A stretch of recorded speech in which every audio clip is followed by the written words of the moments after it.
Welcome to Actions and Limits. My name is Justin Atherton. I'm the Peak Performance Consultant for Confidence Unchained. With me as always is Paul Fortune.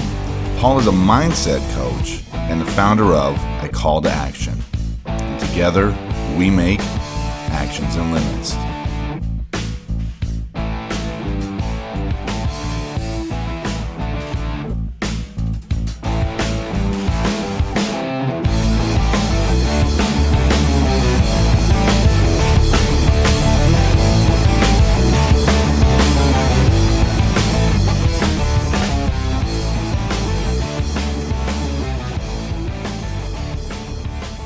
Welcome to the show, the podcast where we talk about the actions we can take and the limits we create. Paul, we're starting off 2021. I'm excited to be here to start off another good year. Everyone out there, make sure you follow us on Facebook and Instagram to stay updated on all our upcoming content, and like us and subscribe on your favorite podcast platforms, and also on YouTube if you're watching and seeing our smiling faces. Paul, another year, man. Starting off 2021, 2020 is behind us, moving forward. Yeah, I'm excited to start the new year off. And Justin, I hear that you got something brewing later this month.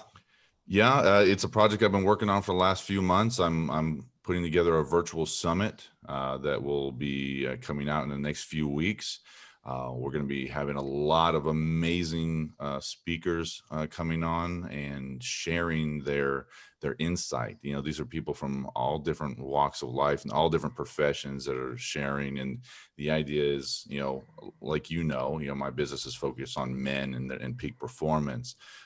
So it's other men sharing their insights in how they can help men be better. That's the main goal of the summit. So excited. I've been working on it for a while. We're putting some of the finishing touches on it, but here within the next few weeks, it'll be live. So we'll talk more about that in some of our live episodes. But yeah, I'm excited, man. It's been fun working on it. Absolutely. I can't wait to participate in any way I can, be a student, be a speaker, whatever you need me to do, I'll do. You're going to be on there, man. I already told you. Yeah, you're already going to be on there. You're going to be on there. So, but I'm excited to bring our guest back out. Michelle Perry is going to be on the show. She's been out on the show before, but now she has a new book that she's recently written. And so, I'm excited to have her come out, and we're going to spitball a little bit about coaching and, talk about, because we're all very different. Paul and I, you talk about it all the time between us. Like, we have very different strategies that we approach coaching or consulting as. So I think it's good for people to get an insight that not all coaches are the same. So I think that's good for people to understand. Yeah, it's funny that you were talking about that. My ideal client is different from my ideal coach, because I feel it's important that we have coaches for various reasons. But the way I coach and my ideal client, I want something different for myself, which is kind of interesting. How would you describe the difference? I think that in my style, I'm no BS like you are, Justin. But I might be a little bit more, I might give them a little bit more sugar than you would. Sure. Yeah. Because that's just my personality. That's what I'll do is I'll give them a little bit of sugar. Yeah. And that's the type of client I'm looking for. Somebody that's a personality, career driven, but just got a lot of doesn't have much time for anything. And I want to help them, or her, with that management of dealing with the career versus the personal life, and finding, somewhat, I know we talk about, I don't want to get into it, but somewhat of a balance, sure. Of what works for them, and have them not be so overwhelmed. But for me, like, as far as a coach, for me, I don't need sugar. Me, myself, I don't need it. I don't need it. It's cool to get it a little bit. I mean, I feel like it'd be kind of fun if I could coach myself, but that would be kind of cool. But I mean, obviously that's not, reality. Yeah. But I don't need as much sugar as I probably give to my clients, and it's reading my clients. Sometimes I need to give them sugar, and sometimes, I need to, smack them in the head going, come on now, let's stay on course here. So it's that balance. And I know you have that balance too, Justin. I think that sugar aspect, I probably give a little bit more sugar than you do, Sure. but you're a very compassionate person. You give empathy. So, your style is great. And, and a lot of people resonate with it. So. I definitely don't give out a lot of sugar as as we're using that term, but I definitely get what you're saying. But what's just a quick thought on that, like I look for coaches that are similar to me, like, hey, let's get to the point, tell me where I'm messing up and I'll fix it, and like, let's get there. Like I understand that we're not going to be friends, like this is a business relationship, and I'm here to help you meet some goals. So I actually do look for someone similar to how I coach, because I don't need the beating around the bush and like hand holding stuff. Like, hey, just tell me where I'm messing up, like, and I'll laugh. Like, I love it. Like if someone tells me like, hey, this is what I'm seeing you do, and I'm like, oh, you're right, crap. And like, okay, let me fix it. So I can put my finger on it. For me, is I do like giving the pat on the back. I like helping people out and giving them that pat on the back. Mhm. I enjoy that in the coaching aspect. But I guess for me personally, for a coach, I don't need that as much. I need what you're saying is just give me the meat and potatoes and go for it. But I personally enjoy when I'm coaching to pick somebody off the mat. I that's what I love doing. Like I love having a conversation with somebody that you could tell in the beginning of their conversation that they're not in a good space, and by the end of the conversation you can tell, and the tone of their voice is much different, and that for me is a win. Yeah. No, I like that, Paul. So I'm curious to pick Michelle's brain on it. So let's go ahead and bring Michelle out. So Michelle Perry, she's part of socialdiligence.com, and she's got the Social Diligence podcast as well. So really glad to have her on the show.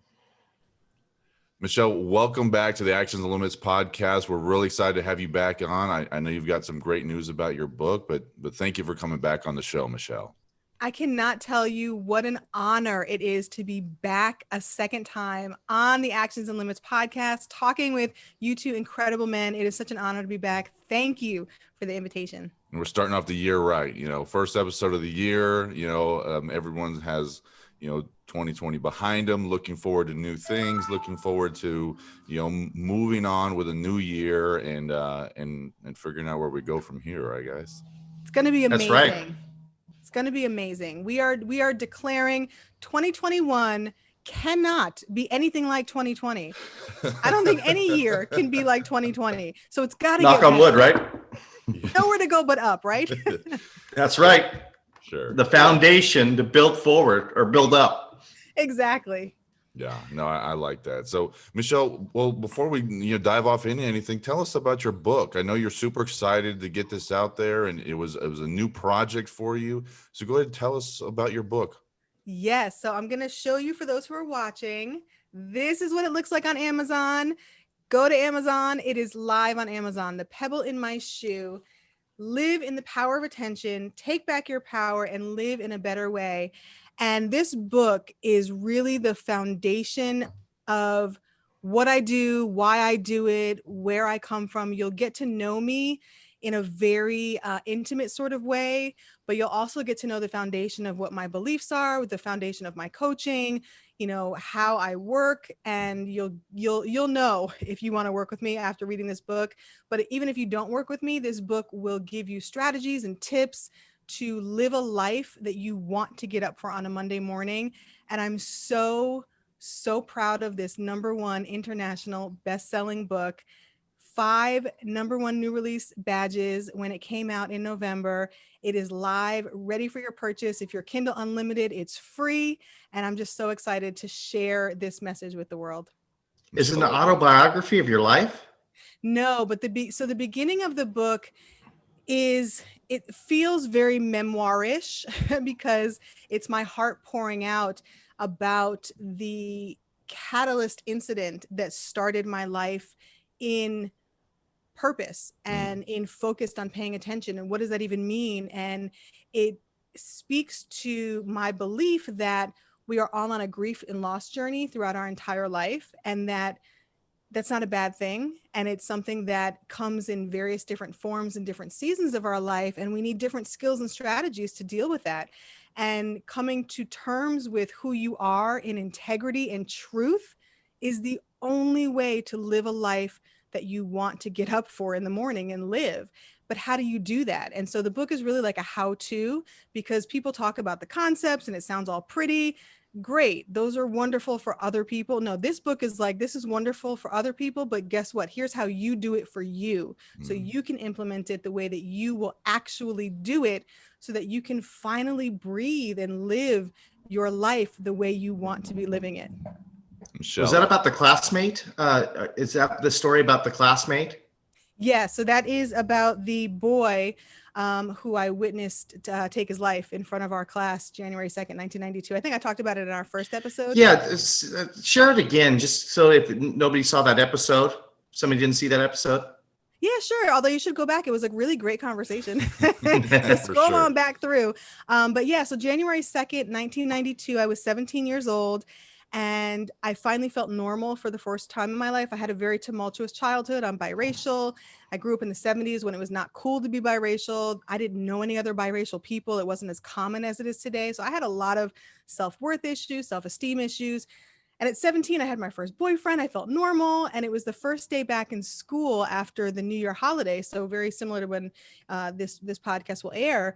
And it's a new year. It's fresh. Everyone's excited. And then all of a sudden in second period English class, we hear this gurgle, this sound, this strangeness in the room. And I look over in the corner and there's a boy who everybody knew. Nobody really paid attention to him. He was that weird kid that was either going to be Bill Gates or what happened to him. And he was sitting there stirring a white styrofoam cup with a pencil, and he had a smile on his face.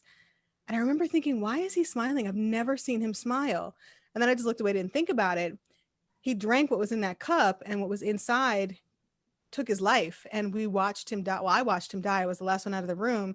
And when I left the room, he was on the floor and life had left his body.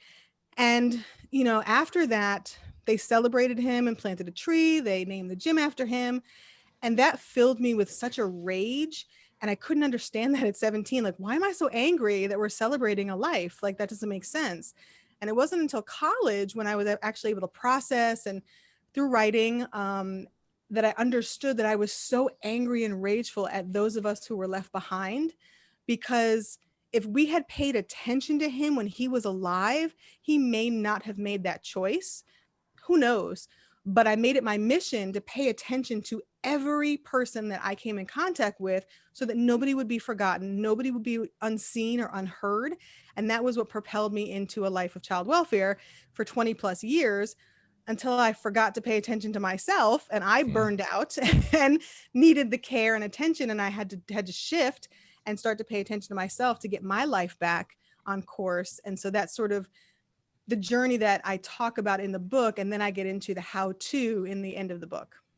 Yeah, I think that's important sometimes to, especially for coaches, because people want to know, why are you a coach? Like what spawned that on? So I think you sharing that story and being vulnerable enough to share that with everyone out there really gives some insight for people to go like, okay, well, this is what, they glean from that and why they're doing what they're doing. So, and this is why they know what they're talking about, because a lot of people call themselves coaches, but don't know what coaching is. I've been a therapist, like an actual clinician. I have a master's degree in advanced clinical social work. So I've been an actual clinician, very different skill set from coaching. And I think we talked about that in the last episode too, but coaching is a very special type of relationship that you have with someone, and finding the right coach who has the skill set to empower you. Like, I can't coach the clients that Paul coaches. I can't coach the clients that you coach. You can't coach the people that I coach, because they're looking for different things. Yeah. And you don't have what I have to offer. I don't have what you have to offer. That's why I think people who sign up for coaching, and I believe in coaching 100%, but they need to be selective and really understand who the coach is, what is their background, what do they bring to the table, and like you said, why are they doing what they're doing? So yeah, it's really important. And it comes back to that integrity piece. I know you and I have talked about that before, and especially for coaches, having that integrity and not just signing up everyone that calls them and says, hey, I want to coach. Yeah, I can help you. I can help you. It's okay as a coach to go, hey, we're not a good fit. This isn't going to be a good relationship because we don't mesh, whether it's values, beliefs, personality. Hey, let me refer you to somebody else. Exactly. There's been multiple times I've been like, Paul, I've got somebody you need to talk to because we're not a good match. So, and I think that should happen on a regular basis, because you shouldn't be so focused on the money aspect of it. Like, I need a new client. No, I want the right clients. Exactly. Because otherwise you won't help them. And I think it's important. You bring up a good point about coaches having a network of coaches, whether they're in coaching themselves, which is always helpful, but also having a network. So you have people that you can refer your clients that are not a good fit to.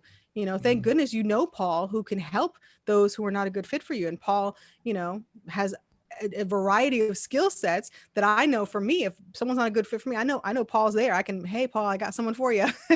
Yeah, exactly. I think that's super important. I've referred to other coaches, and it's almost like we have that insight, right? Like, I know who this person's going to fit really well with, with the other coaches that it's like, hey, call this person.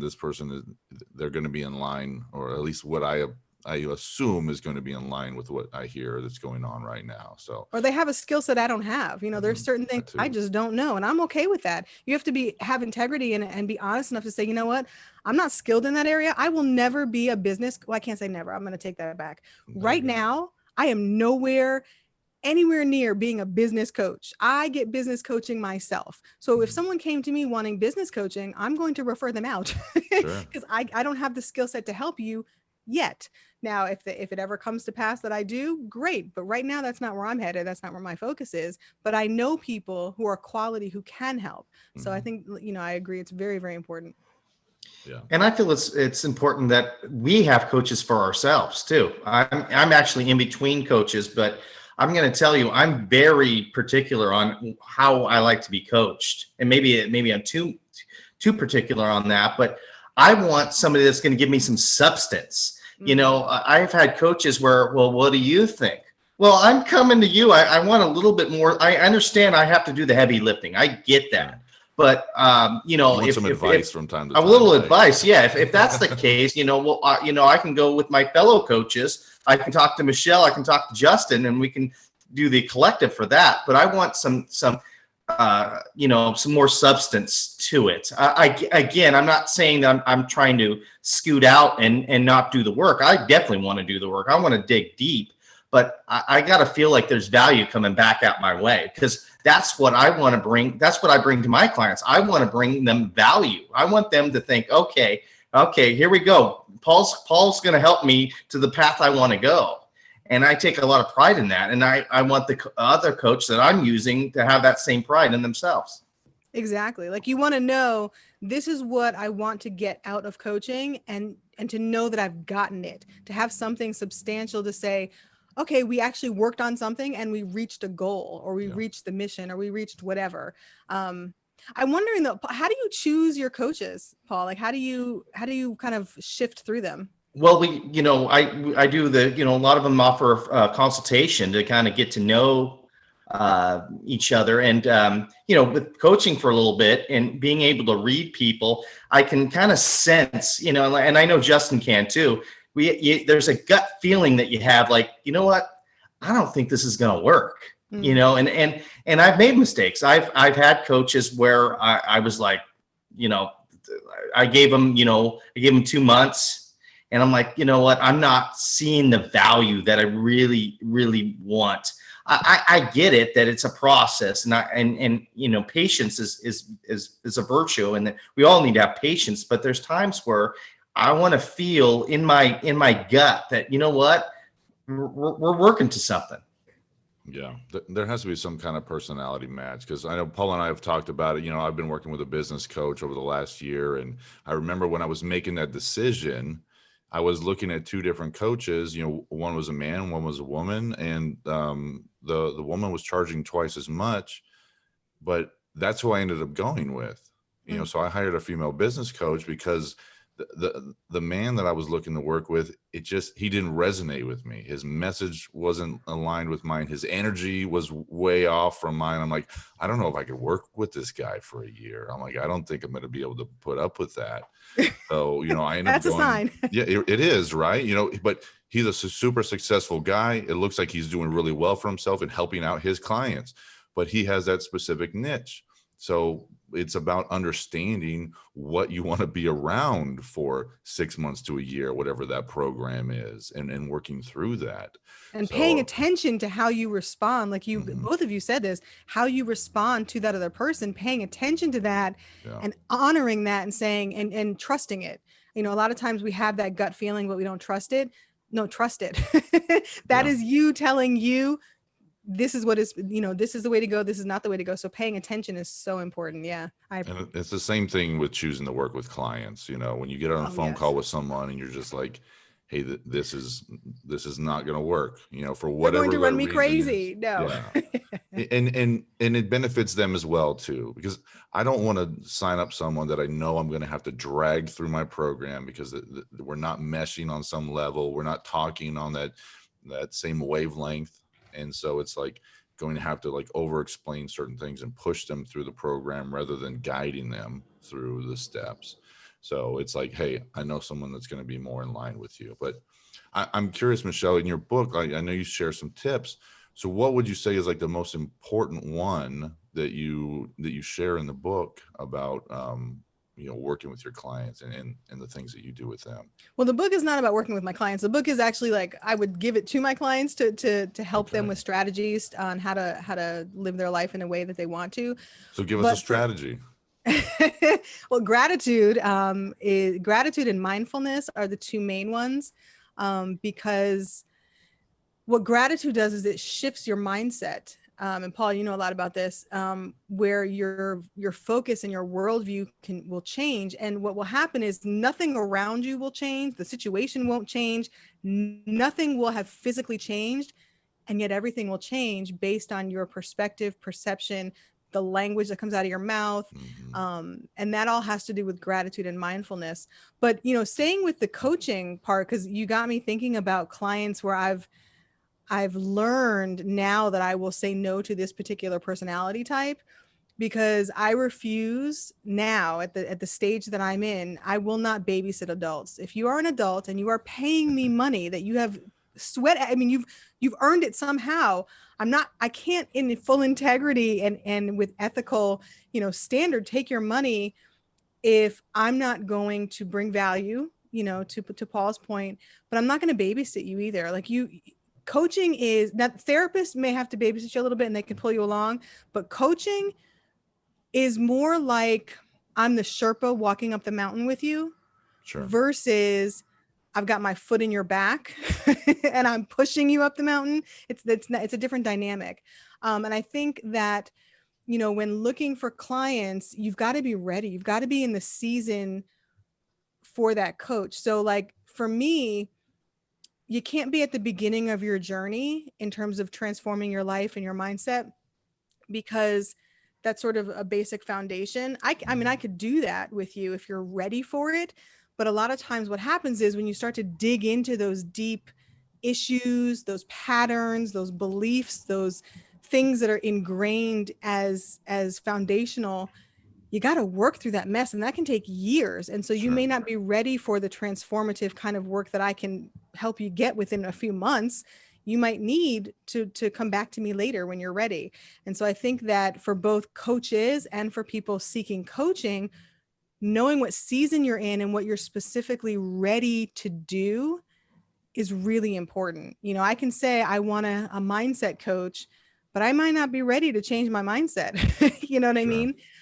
So you've got to go in with eyes open and be really truthful and honest with yourself about what kind of work you're going to be able to do.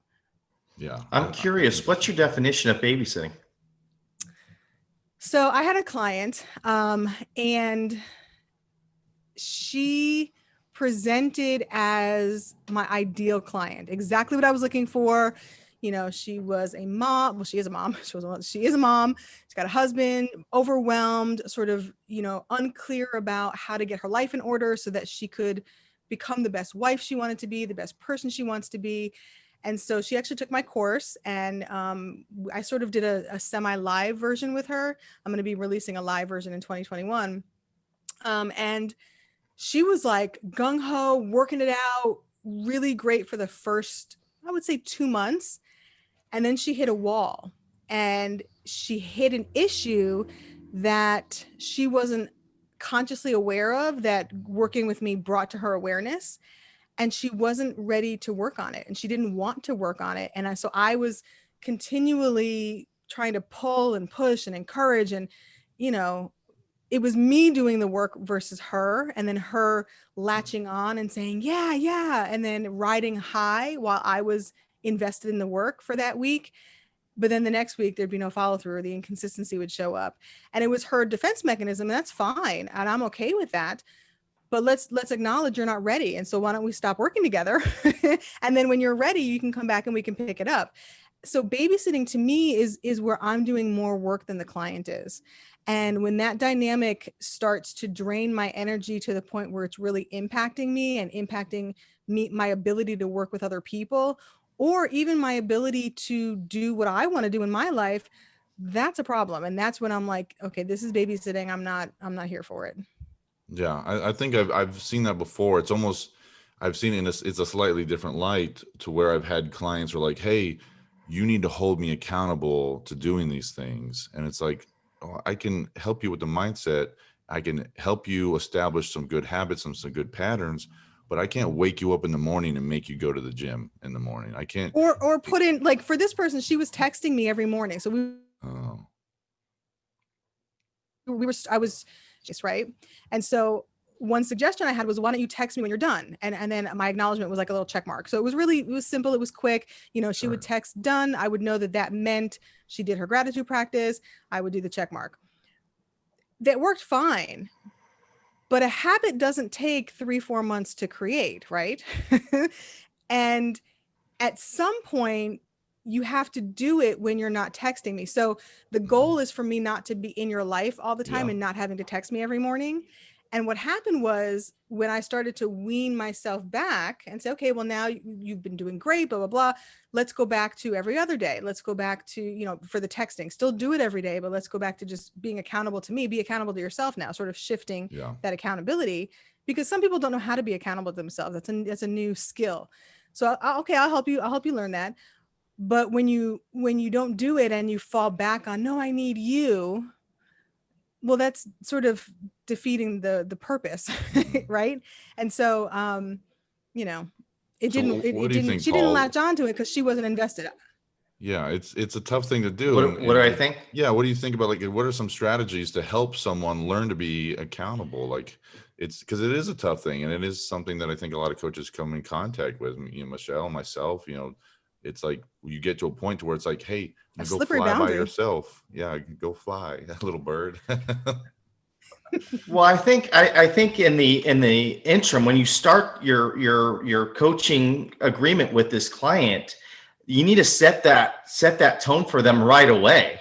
Because you should, because with me, I could sense that type of client coming at me, where I can see that they're super dependent. So I, as a coach, need to set that boundary from the get-go, that, Sure. you know, I'm not going to wave a magic wand in front of your face and make you better. You got to do the work. So I think it needs to be put into play day one when you start coaching this person, that, hey, we're working towards something, and it's working towards you being independent without a coach, right? Yeah, self-sufficient. So I think it needs to start from day one. It needs to be set forth. And if you feel the client is not going to follow through, and to your point, Michelle, then you need to end it. So Paul, like, how would you handle, like, my client? So we had that agreement, we had the understanding, she was all gung-ho for it. and it worked until it stopped working.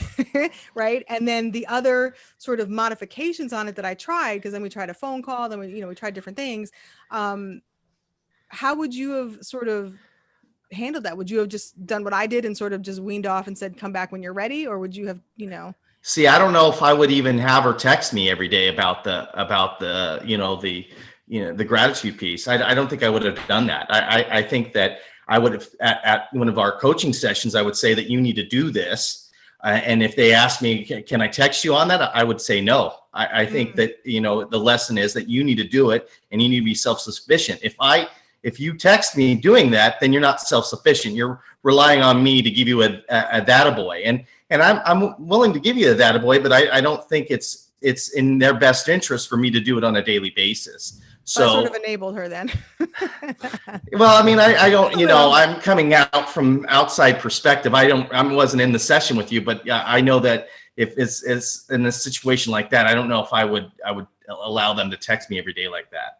It's a good lesson. And one thing about me, as I learn as I go, I try not to make the same mistake twice. So this is not something I'll make the mistake again. But I think you're right, though, because we had the conversation, we had the boundary, but then my action sort of enabled her. And then I had to then set the boundary on the back end, which sort of was counterintuitive. So I can own that, and definitely learn from that. So that was really good, Paul. I don't think it would be a bad thing to revisit those boundaries, because if you sign up to work with someone for 6 months, 12 months, you kind of forget about what the initial agreements were, right? Because it kind of, blends together. So it's like, hey, let's sit down and revisit why we're working together, Do and like a these are the check-in boundaries sort that of. we said. I think that would be a good thing, especially case by case basis, right? You see that you feel like you're veering off a little bit. It's like, hey, let's come back to here. Remember when I said, you were going to do, 90% of the work, that you were going to learn to do this on your own. You were going to do this.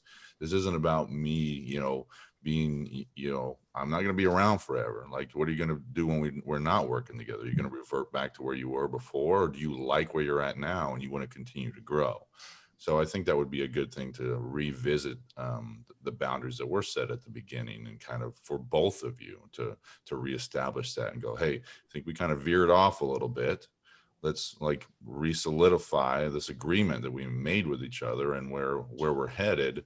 And then now where can we go from here, re-understanding, these boundaries that we did set initially. Yeah, like the clarified contract. Yeah. Do you have any shy clients, guys, where it takes them a minute to get going, and you kind of have to probe them to get them going? Shy?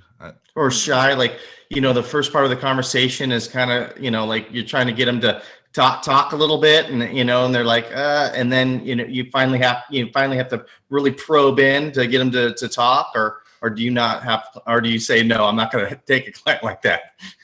Yeah, for me, I don't think I hire any shy clients. I don't think that people that are shy are really attracted to my style of coaching. What I will say is, there are some clients that want to talk about how their week has gone, just kind of like shoot the breeze a little bit.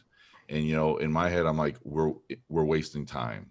The time that we have right now is valuable to get you where you need to go. I'm glad you took the kids to, Disneyland, on the weekend, and you had a great time, but like, what do we need to work on? Like, let's focus on that. So I would say that I have had some clients that want to ease into the coaching as like a friendship type thing, rather than, hey, let's get to work. So that's what I've come across with some of my clients. What about you, Michelle? Yeah, my personality, it is so funny because I'm an ambivert. I learned that new word, so I'm using it now. I'm an ambivert, which is I'm an extroverted introvert. Okay. An ambivert is a mixture of introvert and extrovert. I never knew there is actually a term for the middle.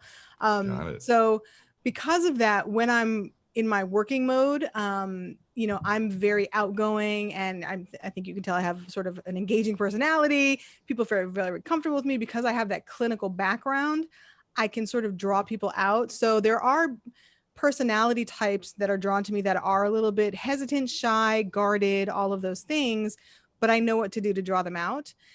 I find that the extroverted, overly confident, even though they're insecure type of clients don't do well with me, because I'm calling you on your BS, because I can go there too. And, when you are over the top, outward going, but you're not secure, and there's real issues we need to work on that are blocking you from getting to your goals, and I call you on it, and then you want to go off in personality, that doesn't work so well with me. So it's more of that other extreme that doesn't work well with me. I can pull out the shy, the guarded, all of that, and work with that. But it's that other extreme that I struggle with. And they're not really attracted to me after 1 or 2 conversations as well, because, it's just not a great fit. Justin, I want to go back to your point about you talking about a lot of some of your clients like to shoot the breeze a little bit before they start the client. And I had that too. And I call that kind of the human factor. So sure. I give them a few minutes to do that, just to build the rapport. Yeah. But yeah, after a while, I have a clock in my head going, okay, now let's gear it back to coaching. But I do allow them, about 5 or so minutes to to kind of get the rapport out, and people want to sometimes that I have a client that's kind of lonely, so he wants to talk a little bit, so I allow that, and that's part of the coaching. So it's a connection point. But again, Justin does a different type of coaching. He's a very high performance. You're going to be focused, you're going to take action, you're going to step up and do what you got to do. Whereas when you're dealing with other issues like, mindset or different types of goals or different, issues that you're working with, that human connection, shoot the breeze, is a little bit more needed. And you can sort of weave in the coaching that you need as well by dropping the seeds. Good point. Whereas I think Justin is a lot more like, oh no, we're in 5th gear now, let's go. Yeah. And I think that's why I got away from using the word coach. I refer to myself as a consultant, because it's less about the coaxing, the information out.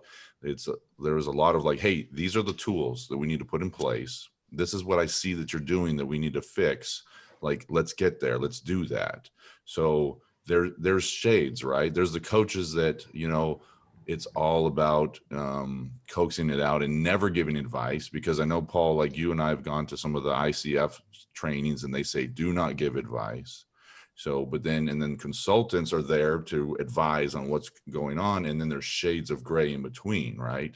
So there are some times that I do have to shift into the coaching mode and go, hey, look, whether it's like related with the emotions and the emotional matrix that I teach, because that can blur the lines a little bit of consulting and coaching.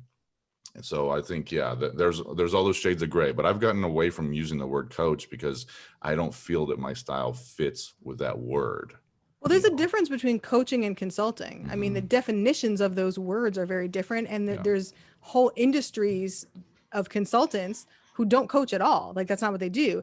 And so you are probably a consultant who coaches versus a coach. You know what I mean? You have that extra tool in your tool belt of coaching that you can pull out as you need, but you're a consultant. Whereas, Paul, you're a coach who can consult, maybe, I don't know, but has. I do give advice. Yeah. I definitely give advice. For me, your background on, with the your real estate and all that stuff in business, you have that background that you can go into that consulting mode as well. So it's, it's like you said, Michelle, it's all based on your background. You have the therapy background and all your history that you work that in, and certain people are attracted to you. So that's the point, right? There's like so many different coaches and it's all a little bit different. That's why it's good to find someone that's a good fit and find a coach that has that integrity to go like, hey, we're not a good fit. Yeah. Like, hey, I'm chocolate ice cream. You want vanilla or strawberry, or you want the mixture with sprinkles, and I don't have the sprinkles. I'm leaning towards strategist as well, because I realize that I focus a lot on strategy. But I still do a lot of, it's like I'm a coach who strategizes. I'm not a strategist yet who coaches. So. Yeah, I like the differences, and I think it makes it clear on where the person wants to be. But in the end, the clients don't really care what the title is. Sometimes it's just for us, right? So that's it's about the result. Yeah. Are they getting what they paid for, and are they happy with the results that they're getting for themselves? And that's really the bottom line. Are you adding value? That's what I think about constantly when I'm talking to a client. How am I adding this person value? That's top of mind all the time. I love that though, because it really is all about the value. You're right. I like that. I like that a lot. So strategy, the strategist, Michelle. So can you share a strategy or two from your book? In addition to so the three real strategies that I talk about So the are gratitude one, right? gratitude, mindfulness, and telling the truth are the three foundational strategies to living the life you want to be living. And they're not easy. And so I really get into how do you do that? And, some of the techniques that you can use, like a daily gratitude practice. What does that look like? Shifting your language from I have to I get to, and, training your brain to filter information differently, and then training your mouth to say different language about it. You don't always have to believe something for it to be true. And so, if I say every day above ground is a good day, that doesn't mean I'm going to enjoy every day above ground. But guess what? It's a good day to be above ground. I didn't always believe that with my mind, but I said it enough times to where my mind followed my language. Sure. And what does mindfulness mean to you? So mindfulness, and I say this in the book, really is just paying attention. Being mindful is paying attention. And so whether that is getting quiet to pay attention, or whether that is getting out in front of nature, in front of people, because some people are extroverts and so they need noise and things around them. Like my husband, he's an external processor. And so he needs to talk it out. He needs to have the outward in sort of strategy, where I'm the inward out. So we're very different. But paying attention to that and being mindful of how you function and what works for you is a key to open the door to success. Well, one of the doors. Being mindful can look like prayer. It can look like meditation. It can look like writing. It can look like exercising. It can look like taking a walk. It can look like a whole bunch of different things, whatever it is for that person. But paying attention is really what mindfulness is. Is that like being present, or is that different? For me, it's just a shade of gray. Do you hear my dogs? I think the mailman is here. I'm being mindful that it's noisy. I think they showed up in the last episode too. They must like you guys. But being present, I think, is being aware of what's going on right now. Whereas being mindful is almost like processing and analyzing. So I'm very present right now and very aware of this conversation and talking and being an active listener. But I bet you I'm going to go back and watch this when it publishes, and I'm going to be very mindful and incorporate the process, the analysis, the understanding. And I'll probably do some of that when we hang up. But when we leave the conversation, I'm going to sit for a moment in quietness. For me, being mindful helps me. Being quiet helps me with my mindfulness and my paying attention. And I'm going to pay attention to my body. How does my body feel? What thoughts are coming up? What emotions are coming up for me? And understanding them so I can utilize them for the good going forward. Whereas for me, awareness is being present in the moment, which is very different than understanding what's going on. Does that make sense? I like that, because I think originally I was thinking the same thing, that it was about presence and being present.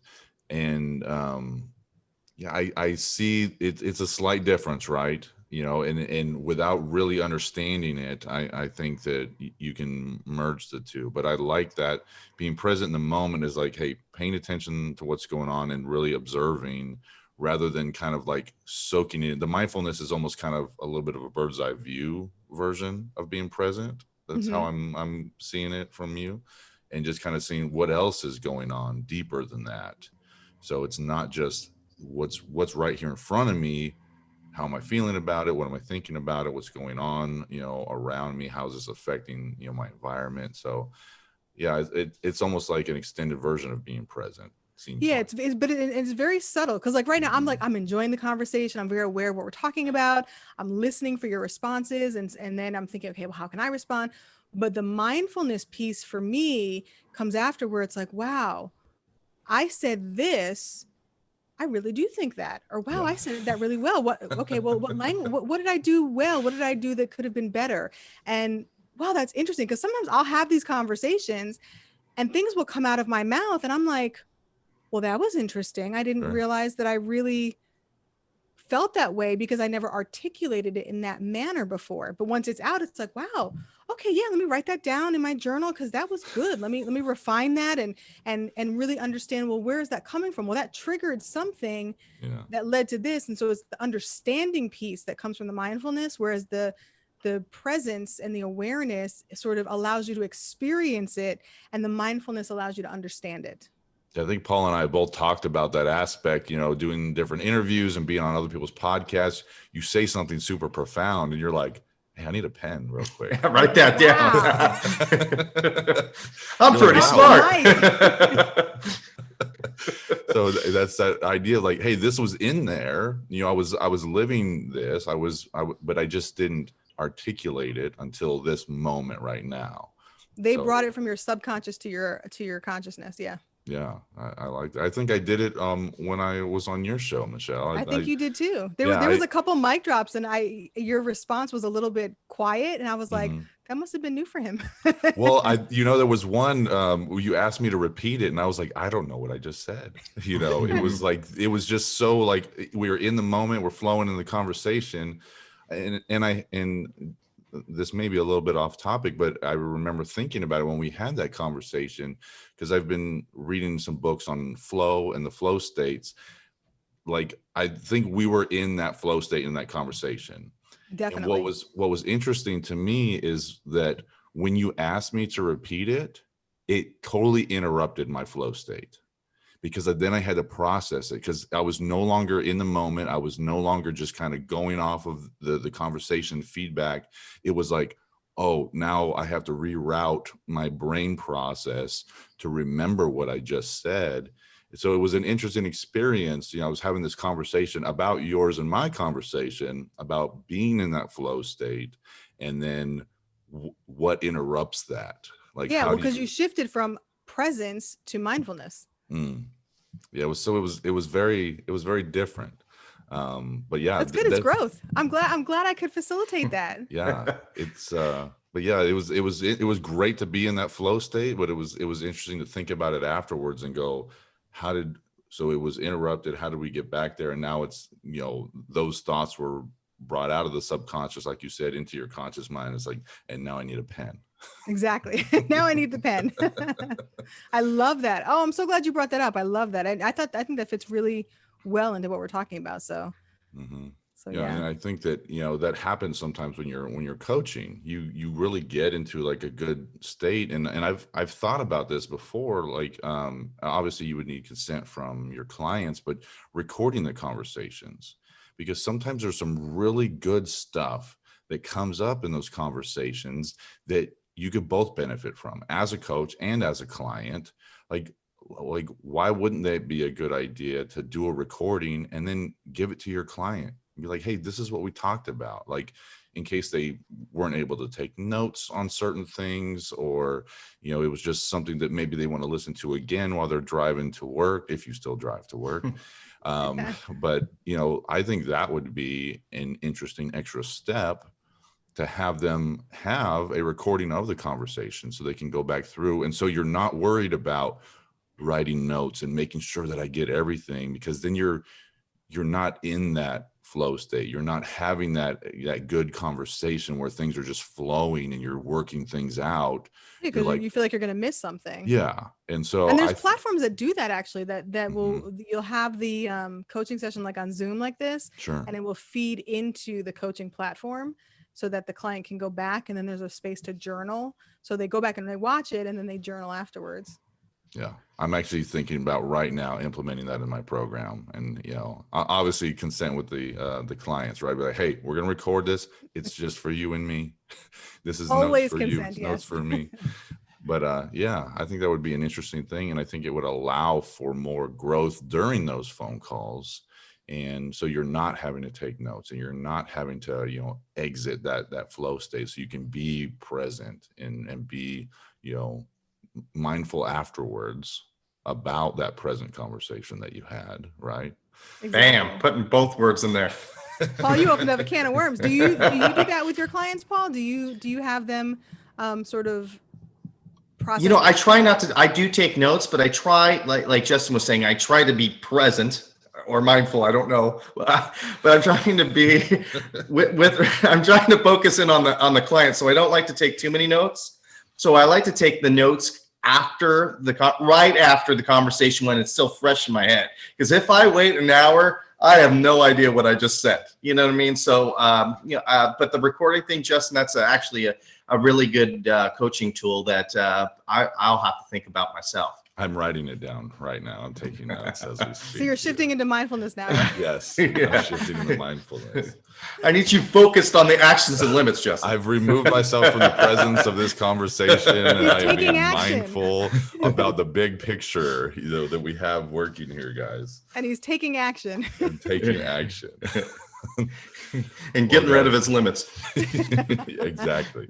Got to keep shutting those down. So, well, awesome, guys. I hope our audience got some insight here, 3 different coaches, spitballing about, the different ways that we interact with our clients, the different type of, clients that we do take on. And because it's really important to, if you are considering working with a coach, because there's so many different versions out there: business coaches, career coaches, personal coaches, consultants, strategists, all of these different levels. Find the one that's right for you, and make sure that they're in integrity and not just, taking your money because you're the person that called them. So make sure you go through that process and really make sure that it's a good fit. And don't be offended if your prospective coach, hands you off to someone else. You should appreciate that. So I think that's important. Don't think it's the B team. Yeah. Right? Don't think it's like, hey, I'm going to send you over here. No, that's not it. That's not it at all. But yeah, don't get offended if someone says they don't want to work with you, because, they're being true to themselves. But ask for why. I mean, feedback is always a good Sure. thing. So for example, if I wanted to work with you, Justin, and you were like, not a good fit right now. And what I would say is, okay, but I really want to work with you. So what would it look like for me to qualify to work with you? Or what would it look like for me to be able to work with you? What is it that you need from a client that I'm not presenting with? And Sure. just getting that feedback can also be really That's helpful, fair. with the key that you don't get offended. Yeah. Well, I mean, yeah, I've had some people ask, and they're like, well, why don't you think that we're a good fit? I'm like, well, you just told me that you get offended easily. And I'm very blunt and upfront. I may offend you. I probably will. And, I don't want to spend the second half of our coaching conversations of me, getting you back into a mindset where you can learn. So if you get offended easily, like it's not going to work. So Yeah. But on the flip side, because I get offended, but I can talk about why I'm offended too. So I have that maturity level to say, wow, that really offended me. Let me tell you why. And then working through that can produce a breakthrough in coaching. So, it has to be the right personality fit. So, because I'm going to work with Justin one day. I decided that when I first met him. I'm not there yet where I qualify, but one day I will. We did talk about it, Michelle. We did talk about it, because I know you were pushing the issue about me working with female clients. So I sure was. Yeah. My hidden agenda was coming through. Well, great episode, guys. I'm Michelle. I'm so glad that you came on the show again and shared your book with us, and wish you continued success, with your book. And tell our audience again the best places they can find it. What's the best place for them to find your book, Michelle? Yeah, the best place is Amazon.com. The Pebble in My Shoe. Or you can go to successfuldiligence.com, and I put it on the front page. So you just click the book image and it'll take you right to Amazon. If you want a signed author copy, then you would just send me an email at successfuldiligence@outlook.com, and we can chat about me sending you an invoice for that. Awesome. I want a signed copy, Michelle. I want a signed copy. So send me an email and I'll hook you up. Well, awesome. Thank you so much for being on the show again, Michelle. This was such an honor. I love this show. I love the guests that you have. Every episode just goes higher and higher. There are no limits. And I am just so honored that I was on the show and came back. You guys are some of my favorite people. You do such great work, great conversations we have all the time. And I'm just so glad to be connected. I appreciate that. Thank you very much.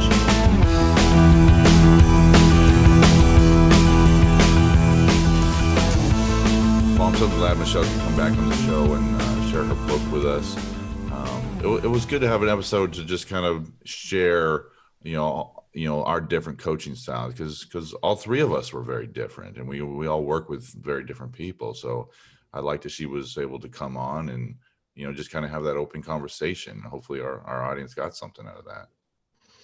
Yeah, it's always fun talking with her, and I hope the audience gets a lot out of it. And like you said, yeah, we all have different coaching styles, but the end result's the same. We're trying to help people, and that's what it's all about, right? Is helping people through whatever they're going through, to push them forward, to make them feel uncomfortable. Yeah, definitely. That getting comfortable being uncomfortable, right? Pushing through that and lean into it. What you're scared at, lean into it. Don't go away. Lean into it. Yeah. I like that idea. That, and it's something I've talked about before. That whole action kills anxiety. Like, don't go away from it. Kind of going with what you're saying. Lean into it. Do it. Just get out there. Like, you're not going to be scared once you're present in the moment. Going through that, and then you can be mindful about, like, hey, what did I just accomplish? What did I do? Like, I pushed through that. I, created a new ceiling for myself, and just keep on pushing those limits, testing your own boundaries. So I think it was good to hear, three different insights into coaching and the type of clients that we all work with. So, I was glad to have Michelle back on the show, and glad she shared her book with us. So I wish her a lot of success with that moving forward, a new project for her. So, yeah. Absolutely. She's part of the community, so we'll hear from her again. Yeah, definitely. Yeah. So let's go ahead and wrap up the show with another segment of Ask Paul Anything. I pulled one of these questions out over here. I figured it was just a fun question. This is from Sarah in Oklahoma. And she says, Paul, what inanimate object do you wish you could eliminate from existence? What is the definition of an inanimate object? Like something that doesn't move, like just like an object, right? Okay, like, an object that cannot be moved. Yeah, just like a fork, a knife, a desk, right? Well, I like the expression, I want to move mountains. So I want to say mountain. I want to move a mountain. Because they say you can't move mountains. Well, I say you can. Let's move mountains, baby. So you would just eliminate them from existence, all mountains. I wouldn't eliminate it. I changed the question a little bit. I'll move it out of the way. Got it. Move it out of the way. I get it. Yeah. You want to move mountains. I get the reference there too. You want to be the metaphor. The metaphor. Be able to do big things, be bold, right? Be uncomfortable, make other people uncomfortable, to go through that process. In a nice way. In a nice way, because it helps them grow, right? Making other people uncomfortable. Yeah. That's what we do, on a regular basis. We definitely do that. So, but like you said, in a nice way.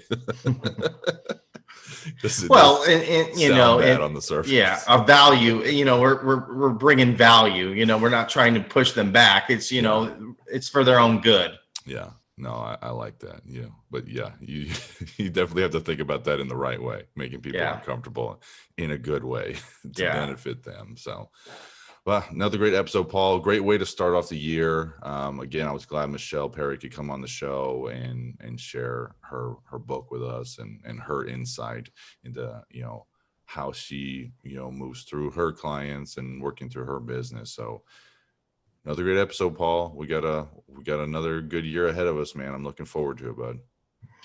That being said, for Justin Atherton, this is Paul Fortune. We'll see you next week. All right. See you next Monday.